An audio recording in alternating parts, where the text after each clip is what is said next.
بسم اللہ الرحمن الرحیم۔ ماہ رجب المرجب کی نیاز، جسے عرف عام میں کونڈوں کی نیاز بھی کہا جاتا ہے، یہ ہمارے ملک میں اتحاد امت کی ایک بہت بڑی علامت ہے۔ شیعہ سنی دونوں میں یہ چیز کامن ہے اور اہل بیت علیہ السلام سے اپنی مودت کا اظہار ہے۔ یہ ایک ایسا موقع ہوتا ہے کہ شیعہ سنی سب ایک دوسرے کے ساتھ مل کر بیٹھتے ہیں اور آپس میں محبتوں میں اضافہ ہوتا ہے۔ اہل سنت کے مفتی، اکابر علماء، فقہا 22 رجب کی نیاز کو ثواب کے حصول کا ذریعہ مانتے ہیں۔ علماء اہل سنت نے رجب کی نیاز کے جواز پر پوری کتابیں لکھی ہیں اور اس کے جواز پر ان کے فتاوی موجود ہیں، مگر پچھلے چند سالوں سے ناصبیوں نے ماہ رجب کی نیاز اور نظر کی مخالفت میں ایک پوری کمپین چلائی ہوئی ہے۔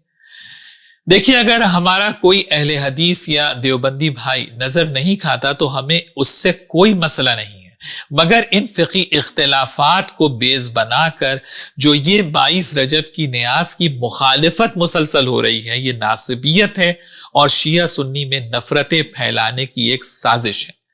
اور یہاں پر میں کسی فرقے کو نشانہ نہیں بنا رہا ہوں۔ دیکھیے، ناصبی، دشمن اہل بیت، وہ بد نسل شخص ہوتا ہے جو کسی فرقے میں اور کسی مسلک میں بھی پایا جا سکتا ہے، اور نظر اور نیاز کو بدعت و شرک صرف ناصبی کہتے ہیں جو شیعہ سنی دونوں کے دشمن ہیں۔ اب ہم یہاں یہ جاننے کی کوشش کرتے ہیں کہ یہ رجب کی نیاز، یہ کونڈے آخر ہیں کیا؟ دیکھیے، نظر کبھی بھی کی جائے اس کے 3 پہلو ہوتے ہیں۔ سب سے پہلا، اس میں طعام کا اہتمام کیا جاتا ہے اور کسی بھی کھانے کی چیز پر اللہ کا کلام سورہ الحمد اور سورہ اخلاص پڑھتے ہیں اور لوگوں کو کھلاتے ہیں، اور یہ عمل خالصتاً قصد قرب الہی کے لیے انجام دیا جاتا ہے۔ اور سورہ مبارکہ انعام کی 118 آیہ مبارکہ میں ارشاد باری تعالیٰ ہے، فَكُلُوا مِمَّا ذُكِرَ اسْمُ اللَّهِ عَلَيْهِ، اور وہ چیز کھاؤ کہ جس پر اللہ کا نام لیا گیا ہو۔ اور پھر سورہ انعام کی 119 آیہ مبارکہ میں پروردگار عالم ارشاد فرماتا ہے، وَمَا لَكُمْ أَلَّا تَأْكُلُوا مِمَّا ذُكِرَ اسْمُ اللَّهِ عَلَيْهِ، اور کیا وجہ ہے کہ تم وہ نہیں کھاتے کہ جس پر اللہ کا نام لیا گیا ہو۔ اب چاہے 22 رجب کی نظر ہو یا ماہ محرم الحرام میں کی جانے والی نیاز ہو، سب میں پکی ہوئی چیز پر کلام الہی اللہ کا نام پڑھا جاتا ہے۔ اس بات کو یاد رکھیں، اور جس چیز پر بھی اللہ کا کلام پڑھا گیا ہو اس کا کھانا عین توحید ہے۔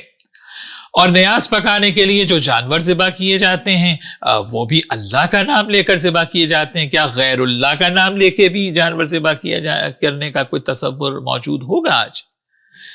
دیکھیے، دوسرا پہلو نیاز کا کیا ہے؟ نظر اور نیاز یہ مصادیق ہیں اللہ کی بارگاہ میں توسل اور وسیلے، اور یہ پہلو صریحاً قرآن حکیم سے ثابت ہے۔ سورہ مبارکہ مائدہ کی مشہور و معروف آیہ مبارکہ میں پروردگار عالم ارشاد فرما رہا ہے، وَابْتَغُوا إِلَيْهِ الْوَسِيلَةَ، اور مجھ تک پہنچنے کے لیے وسیلہ تلاش کرو۔ اور نظر میں اللہ کا کلام دیکھیے ایک تو پڑھا جا رہا ہے، اور اللہ کی رضا اور خوشنودی حاصل کرنے کے لیے محمد و آل محمد علیہ السلام کو وسیلہ قرار دیا جاتا ہے قرب الہی اور اللہ کی رضا اور خوشنودی حاصل کرنے کے لیے۔ اب ان دونوں باتوں کا جواز قرآن حکیم میں موجود ہے۔ دیکھیے، کسی بھی عمل کی اصل مشروعیت ثابت کی جاتی ہے، پھر اس عمل کی جتنی بھی شکلیں پائی جائیں وہ پھر بدعت نہیں کہلائیں گی۔ تیسرا پہلو نظر میں یہ ہے کہ ہم اپنے عمل کو اہل بیت علیہ السلام کی بارگاہ میں ہدیہ کر دیتے ہیں، چاہے وہ قرآن حکیم کی تلاوت ہو، چاہے مستحب 2 رکعت نماز ہو، کیونکہ جب وہ عمل محمد و آل محمد علیہ السلام کے وسیلے سے اللہ کی بارگاہ میں جاتا ہے تو ہمیں یقین ہوتا ہے کہ ہمارا وہ عمل جو ہے وہ قبول ہوگا۔ اور جو بھی عمل ہم اہل بیت علیہ السلام کو، محمد و آل محمد علیہ السلام کو ایصال کرتے ہیں، ہدیہ کرتے ہیں، یقین رکھیے کہ وہ ہمارے پاس بہترین اجر و ثواب کے ساتھ لوٹتا ہے، زندگی کی برکتوں کے اندر اضافہ کرتا ہے، اور یہ تمام عمل قرب الہی کے لیے قربتاً اللہ انجام دیا جاتا ہے، اور جو عمل قربتاً اللہ انجام دیا جائے اس میں کوئی بدعت اور شرک کا کوئی شائبہ نہیں پایا جاتا۔ اور یہ بھی میں بتا دوں کہ جہاں تک 22 رجب کی بات ہے تو شیعان حیدر کرار کی ہر خوشی اور ہر غم کا تعلق صرف اور صرف محمد و آل محمد علیہ السلام سے ہے۔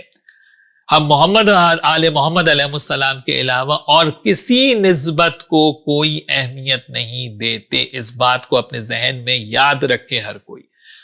اور جہاں تک وفات امیر شام کا تعلق ہے تو اس میں تو خود تاریخ کے اندر ہمارے برادران اہل سنت میں اختلاف پایا جاتا ہے۔ تو جناب رجب کی نیاز کے فائدے آپ دیکھیں کتنے ہیں۔ دیکھیے سب سے پہلے تو انسان کو اطعام مومنین کا ثواب ملتا ہے، پاکیزگی سے کھانا تیار کرنے کا ہم درس ملتا ہے، اہل بیت علیہ السلام سے مودت اور محبت انسان کی بڑھتی ہے جو کہ اجر رسالت ہے۔ جب نظر اور نیاز کا اہتمام کیا جاتا ہے تو رشتہ دار آپس میں ایک دوسرے سے ملتے ہیں تو دیکھیے صلہ رحمی کا واجب ادا ہو جاتا ہے، اور اگر کسی میں استطاعت ہے اور وہ رجب کی نظر کی دعوت عام لوگوں کو دے رہا ہے تو آپ دیکھیے کہ اس میں بہت سے مساکین اور بہت سے ایسے لوگ بھی شامل ہو جائیں گے، تو پھر فاستبقوا الخیرات کا بھی عنوان اس میں آ جائے گا، تو کتنا اجر و ثواب انسان کا بڑھ جاتا ہے۔ تو اہل بیت علیہ السلام سے منسوب یہ ایک ایسا نیک عمل ہے جس میں کسی قسم کے کوئی خرافات کا دخل نہیں ہے، اور ایسا نیک عمل کہ جو صرف اور صرف قرب الہی کے لیے قربتاً اللہ انجام دیا جا رہا ہے اور نیکی کا عمل ہے، اس کی بلا وجہ اتنی مخالفت کرنا سوائے ناسبیت اور عداوت اہل بیت کے علاوہ اور کچھ نہیں۔